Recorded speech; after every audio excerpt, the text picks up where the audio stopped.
15. septembra to leto 2020 je bil na inštitutu Jožef Štefan v Ljubljani posvet na temo o cepivih za otroške nalezljive bolezni. In najprej zahvala profesorju dr. Matjažu Gamsu, ki je organiziral celotno zadevo, da je povabil en kup zdravnikov in seveda tudi nas iz druge strani, ki imamo drugačna mnenja. Torej, hvala, Matjaž. Potem pa bi tukaj dodal to. Cela debata je trajala skoraj 5 ur, torej nemogoče, da bi videli vse. Pokazal bom sebe 20 minut, pa še docenta doktorja Marko Pokorna, ki je specialist infektolog in pediater, tako da bo 1:1, boste videli nekoga, ki je z drugačnim mnenjem od mene, da ne bom samo jaz, da bo poštena igra. In k temu naj dodam samo še to, da cela zadeva ni bila, da smo mi predstavili ne se cepiti, ampak mi smo predstavili, kaj je tisto v cepivih, kar bi treba bilo pregledati, kontrolirati, morda zamenjati ali pa uvršiti iz cepiva ven. Torej, o temu se je govorilo in pa seveda noben od nas ni oporekal statistiki, da se izkoreninijo otroške nalezljive bolezni. S tem se tudi strinjamo. Na koncu bo seveda zaključek. Naj povem še to, kar tukaj se ne vidi v tem videu, je pa bilo prikazano, da je vsako leto približno 400 primerov pri cepljenju, kjer se zgodijo nezaželeni učinki. Toliko o temu, sedaj pa pogledajte tole zanimivo predavanje.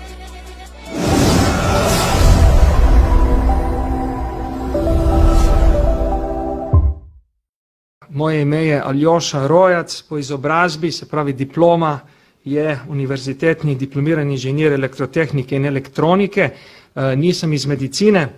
Se pa v zasebni raziskavi bavim že več kot 10 let z biologijo, biogenetiko, medicino in sledim inštitucijam, kot so Harvard, Stanford in razni priznani laboratoriji po svetu. Torej, ko rečete Google, ne mislite na tisto, kar pokaže Google, ampak grem na priznane univerze s priznanimi ljudmi, ki so v svetovni špici, in to so moj vzor in tem ljudem sledim. Od tu prihaja moje znanje. Vsebina govora je znaki manipulacije se strani stroke nad nami laiki. Potem laboratorijske analize, to bo večina govora, problem zakonodaje, kjer se odpira pot zlorabi, in logična predlagana rešitev. Prva zadeva, opozorilo na manipulacijo. Ko je znanost podkupljena, da deluje v interesu neke politike oziroma agende nekoga, to, kar smo prej slišali, da se dogaja danes vse povsod po svetu in lahko sami vidimo, kjer milijarde in trilijoni narekujejo razvoj, se vedno uporablja najbolj klasične, zguljene, obrambne in posmehljive stavke, ki samo potrjujejo zgoraj navedeno trditev. In to so internet, Facebook, Instagram, doktor oziroma znanstvenik. To je ena tipična posmehljivka, medtem ko je, kot sem rekel, učni material iz prestižnih svetovnih univerz, priznanih laboratorijev in je vse tudi empirično dokazano. Potem tipični stavek manipulacije stroke je: prepustite to nam stroki. Merjenje argumentov in dokazov velja za vsakega, ne glede na to, ali prepustimo stroki ali ne. Kajti nekaj, kar je res, kar se da izmeriti, se da izmeriti. In tretja zadeva, naj čevlje sodi le kopitar, tipična izguljena beseda, ne oporekamo. Sodi jih tudi stranka, ki čevlje kupi in jih nosi, pa čeprav se na izdelavo čevljev ravno ne spozna najboljše, vendar lahko oceni. Prva zadeva pri kontaminaciji so nano- in mikrokontaminacije cepiv analize. Združenje znanstvenikov Medcrave in Nanodiagnostics laboratorij iz Modene sta skupaj opravila analize cepiv. Za razliko od ostalih korporacij so to neodvisne inštitucije, ki nimajo takih ogromnih prilivov denarja, so zasebne raziskave in nimajo nobenega interesa in ne zaslužijo ničesar, torej jim gre lahko verjeti. Te analize so opravili dr. Stefano Montanari, on je doktor farmakologije in mikrokemije, Antonieta Gatti, doktor biomedicine, imeli so pa zraven še pomoči drugih ljudi. To sta ta dva človeka, lahko vidite. Naj povem, da je doktor Montanari med drugim delal za italijansko vojsko, torej nekaj velja, zato so ga tudi povabili. Doktor Gattijeva pa je med drugim delala tudi za NATO. Tukaj je eden od njihovih dokumentov, ki so izdelali, naslov je New Quality Control Investigations on Vaccines, Micro and Nanocontamination. V angleščini, oziroma kot razumete, gre za kontaminacijo teh cepiv. Kdo je še nadzoroval zadevo, da ne boste rekli, da sta se ta dva med sabo zmenila, da bosta pljuvala po cepivih, zato ker nimate drugega dela v življenju, zaslužita pa itak ne nič, kot sem rekel. Nadzoroval je še doktor Federico Capitani in doktor Laura Valentini, torej še dva doktorja zraven, poleg njiju dveh. Testirali so 44 različnih cepiv, tukaj vidite listo, ne bom jih bral, večina jih je po predalih tudi v naših zdravstvenih domovih.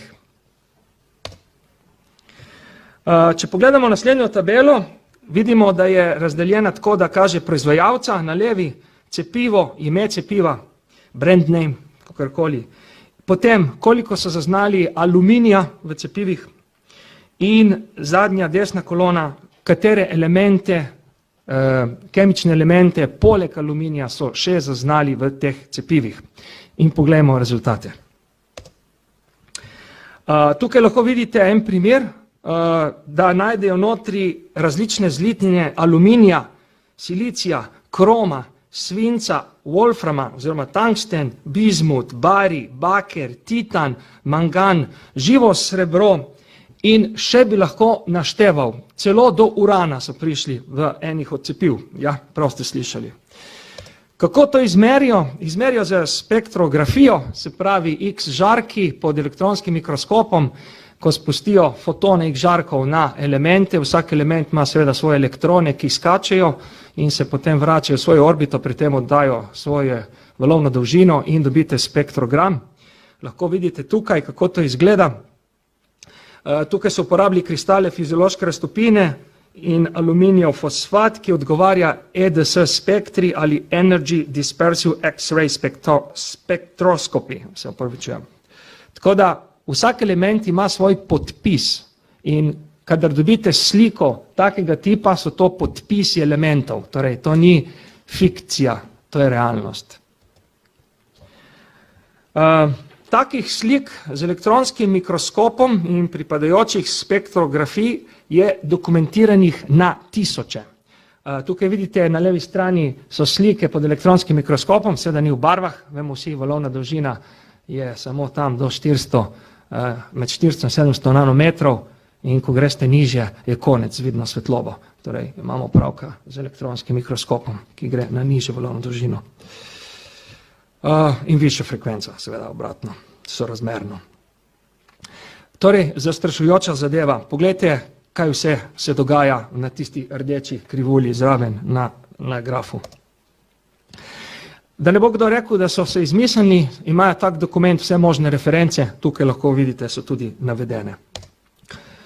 Njihov zaključek je bil takšen, da povzetek analize. V cepivih so človeku škodljive snovi, katere proizvajalec ne navaja. Pa poglejmo malo še količino za hec. Do 25 000 kratna doza živega srebra, ponavljam, 25 000 kratna doza živega srebra. Dr. Montanari je pripravljen priti za protiplačilo tudi k nam in dokazati vsakemu, ki mu poreka, da je povprečna doza živega srebra v večini cepiv za gripo, tudi do 25 000 krat od dovoljene meje za pitno vodo. Tudi do, seveda lahko je manj. Ugovor na to iz stroke pričakujem, saj popijemo tudi 25 000 kratno dozo količino vode, kot je pa samo cepivo, ki je lahko, ne vem, 1 ml do 2 ml. Torej, po tej logiki bi rekel nekdo, nič kaj takega, saj si spil 25 000 doz cepiva vode v svojem življenju, morda v enem dnevu, morda v enem tednu, torej ne sikiraj se. Naj povem, da voda gre skozi črevo in jo po domače povedano pokakamo, medtem ko injekcija spusti zadevo v tkivo in ostane v nas. Se pravi, se ne izloči tako po hitrem postopku. Nanodelci in njihova pot v možgane. Zdaj pa vprašanje, ki se pojavlja vedno. Nanodelci ne morejo priti v možgane, saj imamo zelo močno bariero med krvjo in možgani, vsi jo poznamo, ki je razdeljena na 4 podpoglavja, če gremo v medicino, ampak to bom zdaj preskočil. Je pa tu prišla ena raziskava, ki vam naježi kožo. Pa pričnimo.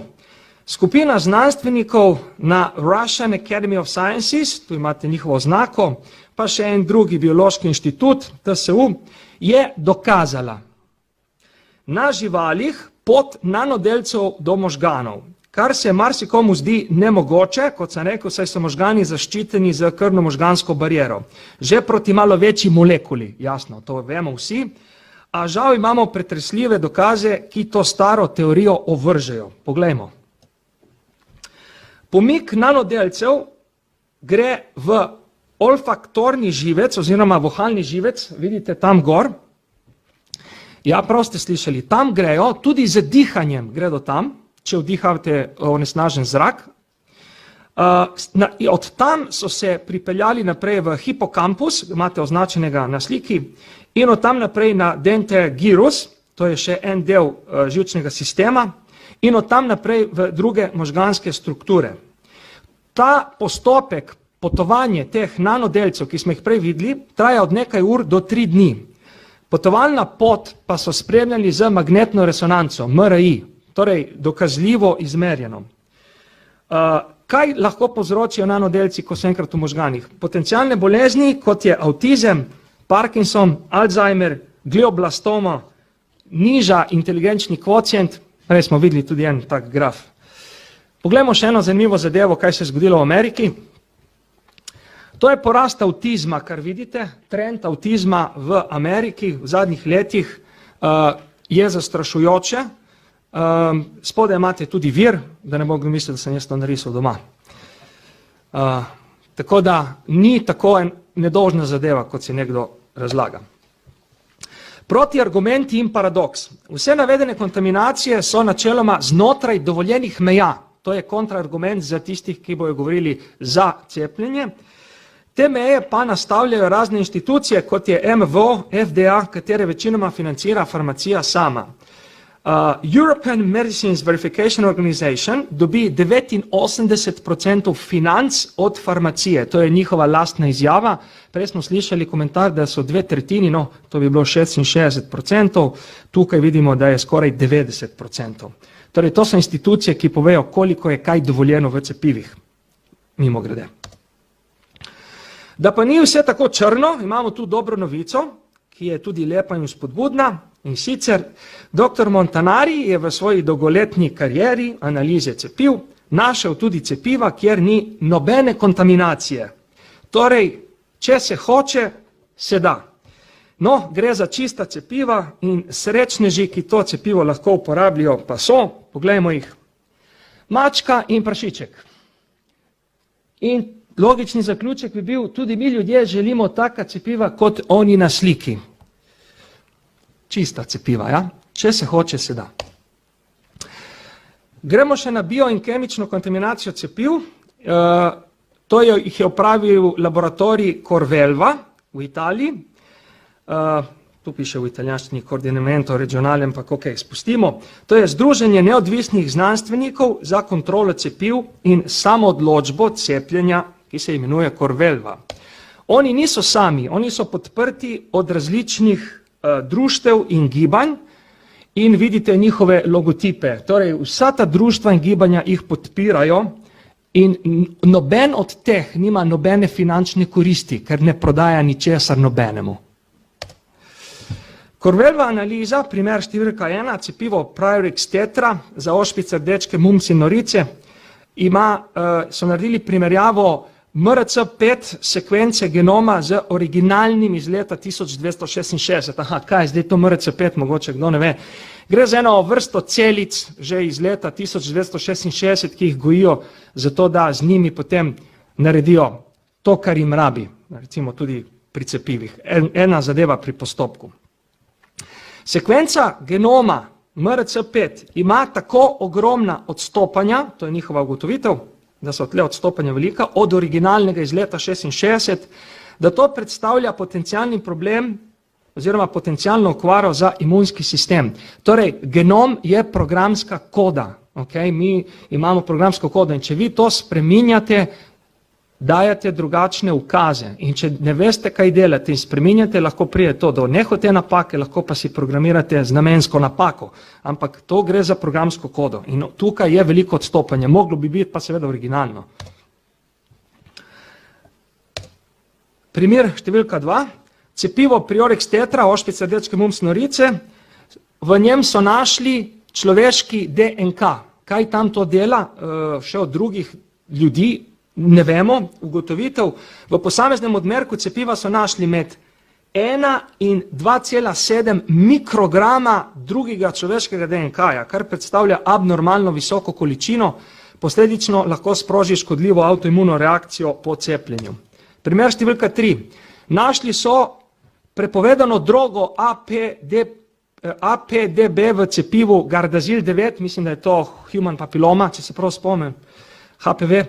Ugotovitev v cepivu, v cepivu proti human papiloma virusu Gardasil 9 so našli še 338 različnih kemikalij. Ena od kemikalij je celo bila prepovedana droga amfetamin APDB, kot sem pomenil v začetku. Primer številka 4, 5 jih je, še 2. Cepivo Priorix tetra ima tle eno oznako, pri tem cepivu je bila ugotovitev, da so našli 4 naključne dodatne retroviruse, tako imenovani human endogenous retrovirus, bla bla bla, jih vidite tu gor navedene v angleščini. Nobeden od teh virusov ne bi smel biti prisoten.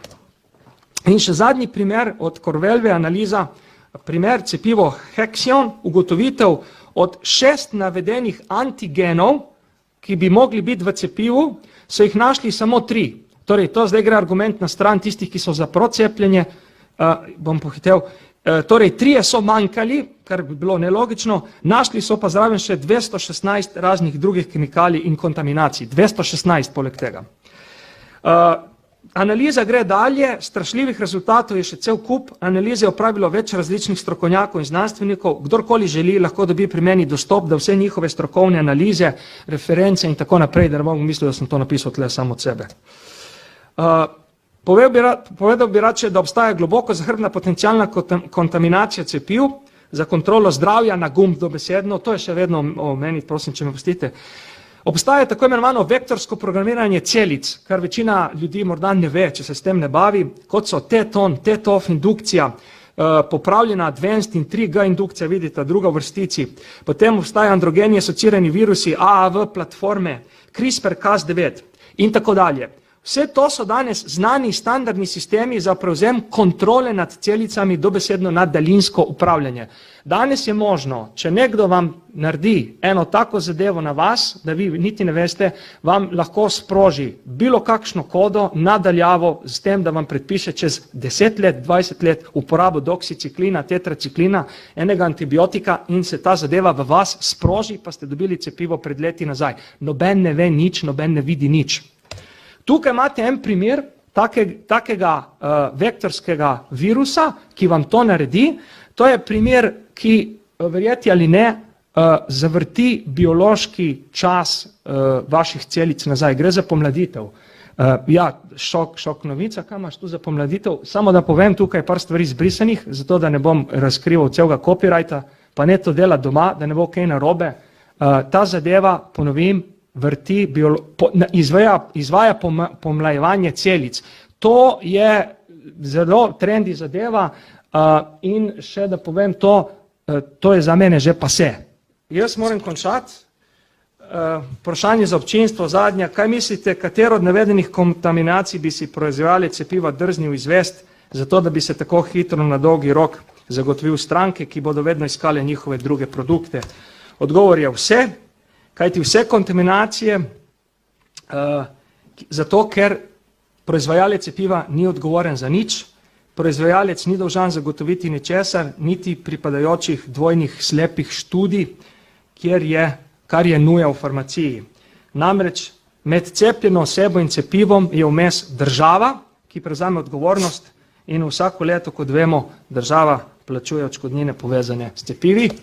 Ne, sem se hecal, tega ni. Torej, povzetek je, videli smo vse kontaminacije in videli smo poseg, ki je lahko genski in pusti posledice kot nam ljudem gensko spremenjeni organizem. Jaz se tu ustavim, čeprav sem imel še 3 slajde, mi je zmanjkalo časa. Aljoša, hvala za to predstavitev. Jaz v prvih 2 primerih, se pravi odkritja strupenih snovi v cepivih in tega drugega, to je bilo predstavljeno v italijanskem parlamentu, jaz sem ob tem obvestil tudi naše odgovorne na državni ravni in medicinske institucije, pa odgovora ni bilo. Zdaj, glede na to, da želimo cepiva predstaviti v luči trde znanosti, mislim, da se bo s temi 2 dejstvi, ki si jih ti predstavil, mogla slovenska znanstvena javnost seznaniti. Sedaj imate predavanje, ne? Pauze ni, kar nadaljujemo, profesor Pokoran je vodja sekcije, je pa tudi prvi predavatelj, tako da dovolite, da ga bom kar jaz uvedel. Izvolite. No, zdaj bi pa še mogoče še par besed na to temo povedal. Torej, jaz se zahvaljujem tem predavateljem iz prejšnjega sklopa, ker so jih dali pač kar nekaj, moram reči, dobrih istočnic za to, kar bomo zdaj v naslednjem sklopu povedali. Prav tako jaz kot docent Toplakova, ki je pediatrični revmatolog, imunolog, se tako kot jaz ukvarja tudi s cepivi in dela raziskave s cepivi, v katerih seveda spremljamo otroke ne samo 14 dni, ampak tudi daljša obdobja, in se seveda vsi neželeni učinki seveda poročajo. Jaz bom na kratko poskušal nekaj povedati o pogledu pač svojem, ki je obarvan predvsem infektološko. Sem se sicer pred letom dni znašel na pediatrični kliniki, ampak še vedno sodelujem na katedri za infekcijske bolezni in seveda 25 let dela na infekcijski kliniki, kar tako pod preprogo ne morem pomesti. Tako da, v glavnem, začel bom z nekimi 3 interaktivnimi grafikami, ki kažejo, kako so razporejene razne nalezljive bolezni, kjer je R0, se pravi reprodukcijsko število na abscisi na ordinati, je pa smrtnost, se pravi, vidite, tle gor imate pljučno kugo, kjer praktično vprašanje, če boste lahko napisali poroko, ko enkrat zbolite oziroma postavili diagnozo, isto velja za nezdravljeno steklino. Ampak tukaj so recimo ošpice, torej oslovski kašelj, otroška paraliza, davica, mumps in pa B hepatitis. Vidite, so v bistvu bolezni, ki se do določene mere prenašajo in niso tako zelo smrtonosne. Seveda, koliko letno, vidite, zdaj še vedno imate na X osi nalezljivost oziroma kužnost, tukaj je pa koliko letno žrtev po svetu povzroči. Vidite, oslovski kašelj več kot 100.000 primerov bolezni, logaritemska lestvica je Y, davica približno 1000, ošpice še vedno, vidite, hepatitis B je, ker je logaritemska lestvica bistveno pomembnejši povzročitelj smrti v svetu. Kar se tiče pa ozaveščenosti o posameznih nalezljivih boleznih, ki je tokrat na Y osi, vidite, da je tukaj gor zelo visoko SARS korona 2, pač ker je zdajle to globalni hit, ampak seveda še vedno difterija, recimo davica, ni tako nekako v zavesti sodobnega človeka. Polio seveda je, ker smo zdaj prišli zelo blizu eradikacije, se v to vlaga veliko naporov, oslovski kašelj, vidite, ošpice, mumps in pa seveda hepatitis. Zdaj, v grobem cepljenje preprečuje nalezljive bolezni, v bistvu tako, da okužbo preprečuje, ali pa da prepreči delovanje toksina in s tem bolezen, kot vidimo recimo na primeru tetanusa.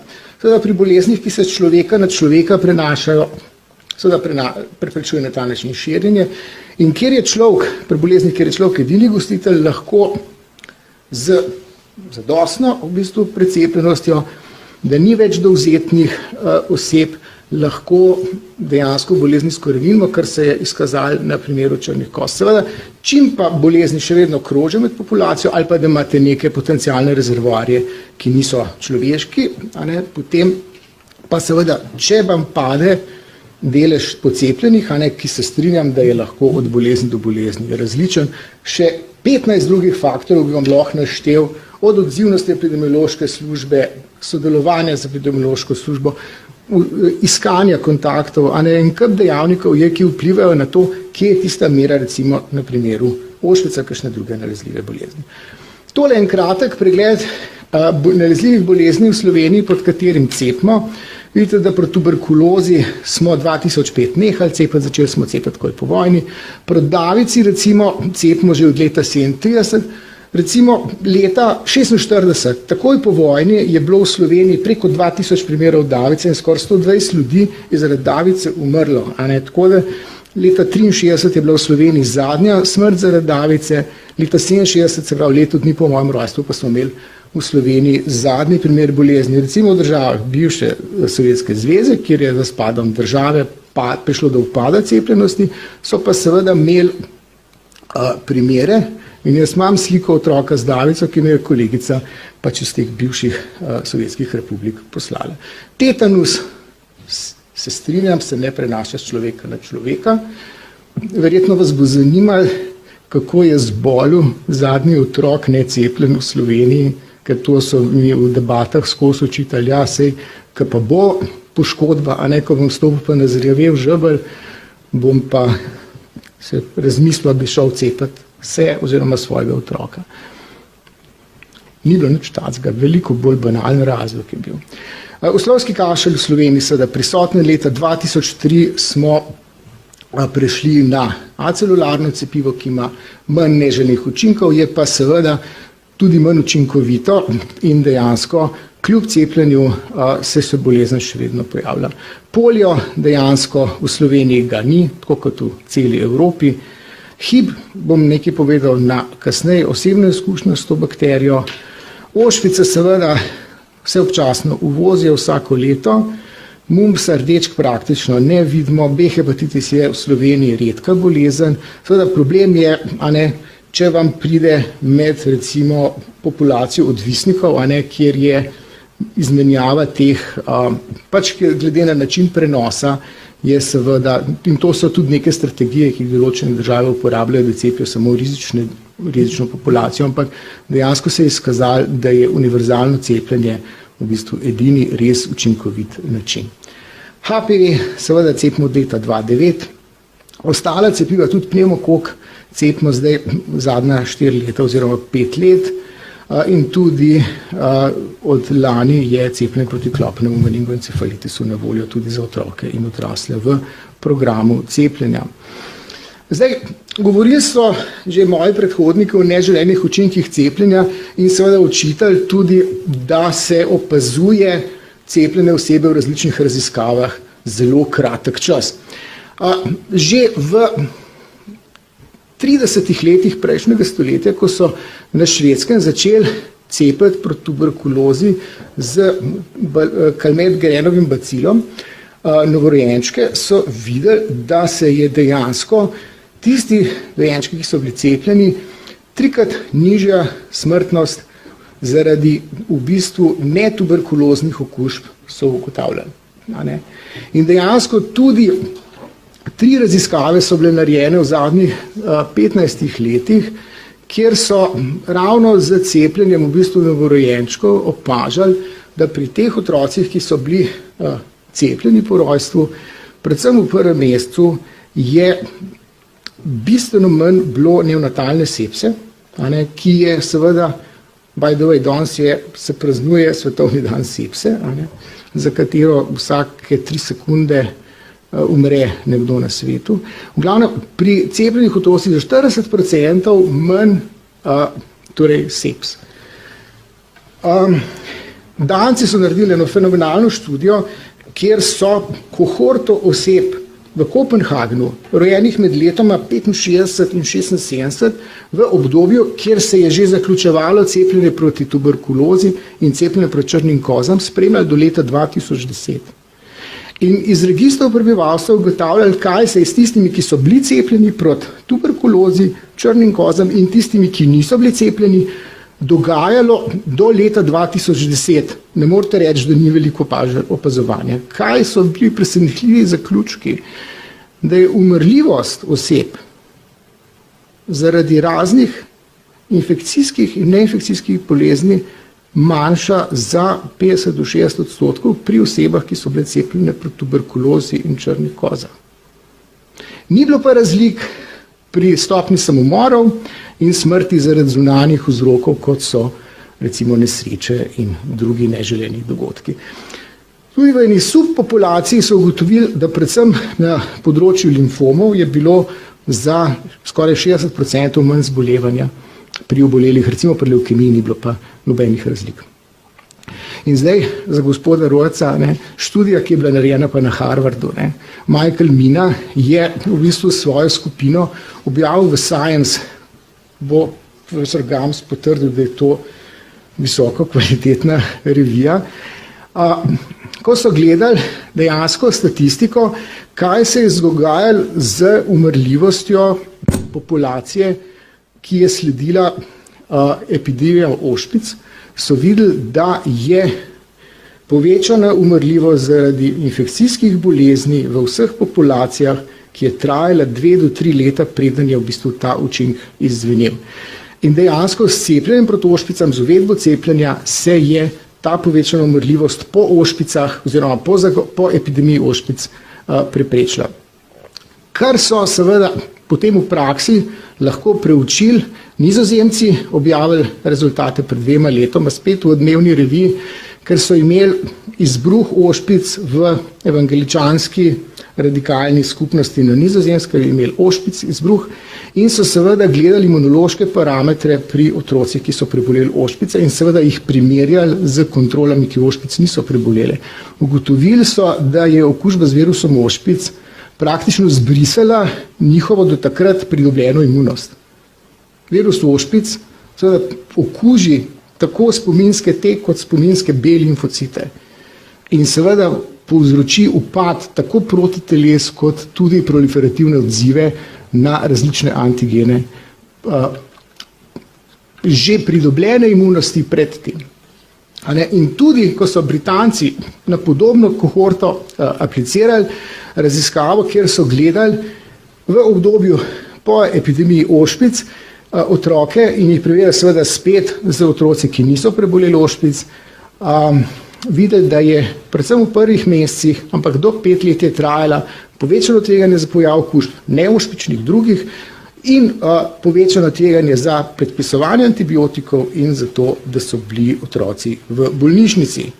Zdaj, moja izkušnja z učinkovitostjo cepiva uvedenega v nacionalni program je hemofilus influence tipa B, ki je bil še v 90-ih, ko sem jaz začel delati, poglavitni povzročitelj gnojnega meningitisa, sepse in drugih invazivnih okužb pri otrocih.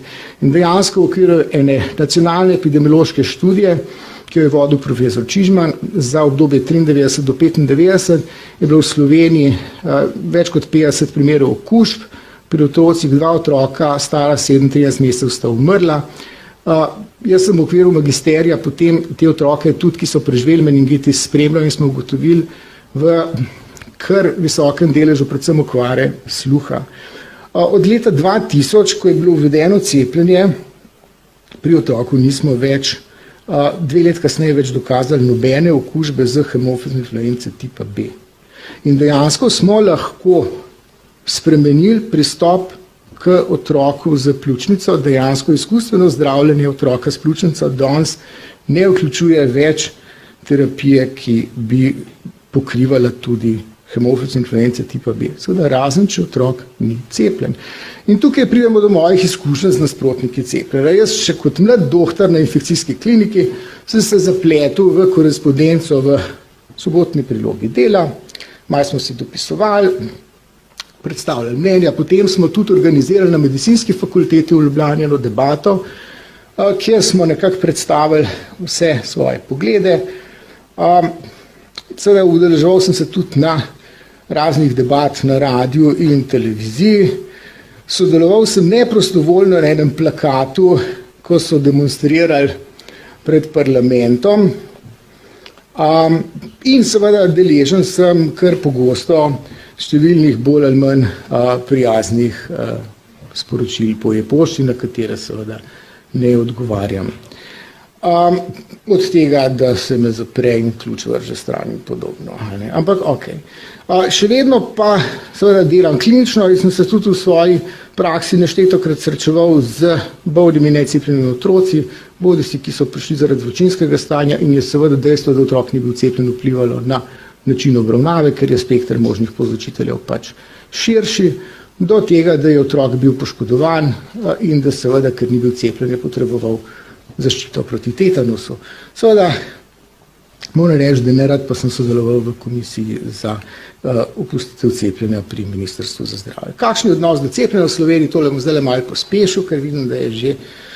Tole so rezultati ankete, ki je bila 2018 objavljena. Vidite, da se dejansko mlade mamice, v glavnem zaupajo tole plavo, zaupajo slovenskim izbranim pediatrom, vidite, vozimo kar dober, tam skoraj 80% zaupanja, oziroma preko 80%. Cepljenja in cepiva in pa slovenski zdravstveni sistem, vidite, sta pa podobno zaupanja vredna. Med zdravstvenimi delavci, se upravičujem, smo v bistvu doktorji nekako približno enako zaupanja vredni kot medicinske sestre. Tle vidite tudi grafičen prikaz, kaj se je z mano zgodilo po prihodu na pediatrično kliniko. Kar se tiče inštitucij, vidite nekako paralelno, nihče povsem ne zaupa, ne Ministrstvo za zdravje, ne Nacionalnemu inštitutu za javno zdravje, ampak v glavnem zaupajo.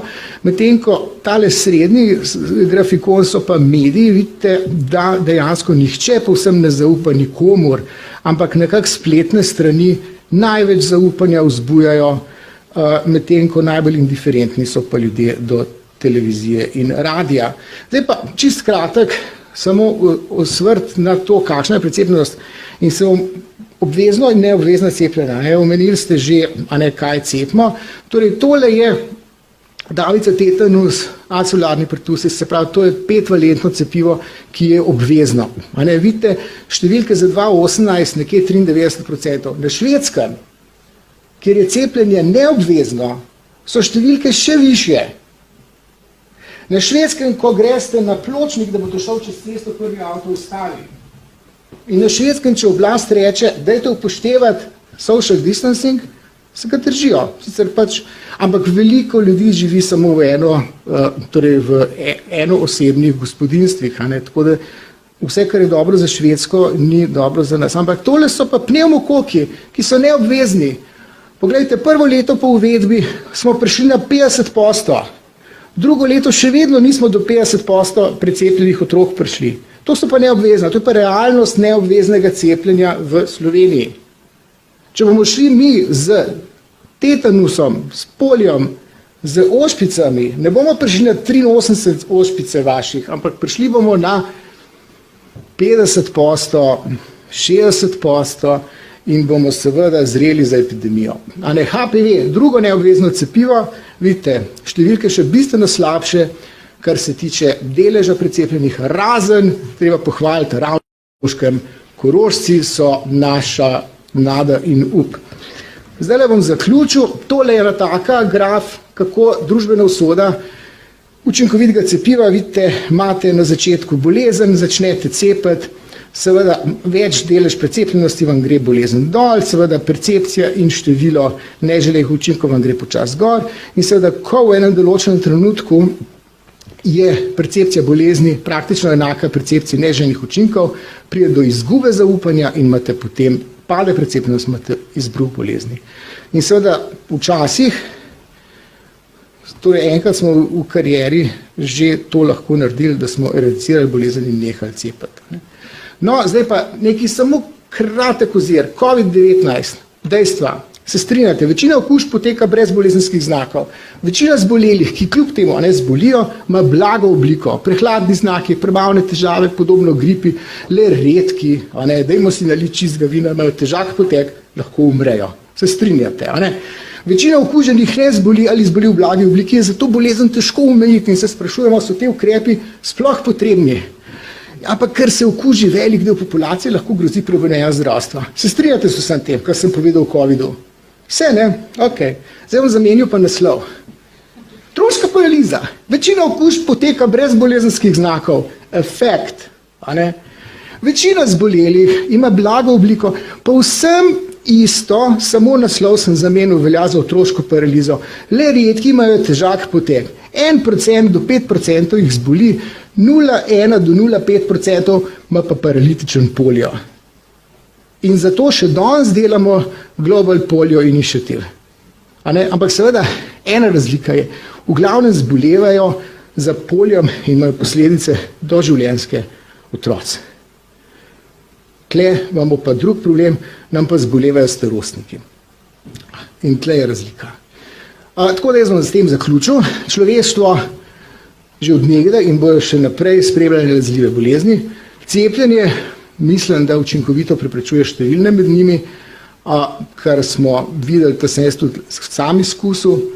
Ima cepljenje, kar sem nakazal, z relevantnimi citati, upam, druge nepričakovane oziroma neželene oziroma želene pozitivne učinke na človeško zdravje. Seveda cepljenja proti boleznim, ki še niso izkoreninjene, ne moramo opustiti in le vzdrževanjem visoke precepljenosti bomo lahko zagotovili zdravje otrok in družbe kot celote. Jaz se s tem zaključil. Na koncu, kot obljubljeno, še kratek povzetek. Cela debata je trajala skoraj 5 ur in po 5 urah smo še v avli debatirali en čas, jaz sem z 2 zdravnicami govoril, pa dol na ulici, potem še z Marko Pokornom, ene pol ure, skratka nikoli konca, kajti argumentov, idej, izmenjevanja nikakor ni hotelo biti na koncu ne kraja. Če potegnem eno črto na vse skupaj, kaj bi rekel? Mi iz naše strani, ki smo predstavili negativne učinke cepiv, se strinjamo s celotno statistiko in z vso dobrobit, katero predstavljajo cepiva, da izkoreninijo bolezni, vse otroške bolezni. Mimogrede, da povem, tukaj COVID-19 ni imel nobene veze, da ne bo kdo mislil, govorimo o otroških nalezljivih boleznih. Torej, se strinjamo za celotno statistiko, vendar za tem uspehom cepiv sta še 2 problema, ki sta paralelna, kot 2 cesti, ki spremljata paralelno ta cepiva. In to sta kateri 2 cesti? Prva je ta, kot so sami povedali, da je še vedno vsako leto približno 400 primerov prijavljenih, kjer se zgodijo nezaželeni stranski učinki cepiv. Torej imamo, bi rekel, 400 nesrečnikov vsako leto, ki doživijo nekaj na njihovem telesu, kar se ne bi smelo zgoditi. Torej, to je en problem. Torej, ni ravno 100% nedolžno, to vemo vsi. In drugi problem je pa ta, da cepiva kljub svojemu uspehu lahko pustijo negativne učinke na daljši rok, če recimo je v cepivih neka karcerogena snov. Torej, mi smo hoteli opozoriti, da se cepiva naj kontrolirajo od neke čim bolj neodvisne inštitucije, zato da smo vsi mirni, da si ne delamo škode zdravju. In če smo uspeli en kamenček premakniti v tem mozaiku, da vsi razumemo več, kaj se dogaja, da ni samo resnica ena plat, ampak da gledamo tudi z druge strani, da pogledamo z vseh strani, da si skupaj pomagamo, da imamo potem boljšo znanje o tem, kaj se dogaja, se na koncu cepiva dobijo vsi, vključno zdravniki, je to samo plus in zmaga za vse. In to je bil namen tega. Hvala, da ste ostali do konca tega videa, lepo se imejte in če bo kaj zanimivega, kot rečem vedno, se spet vidimo.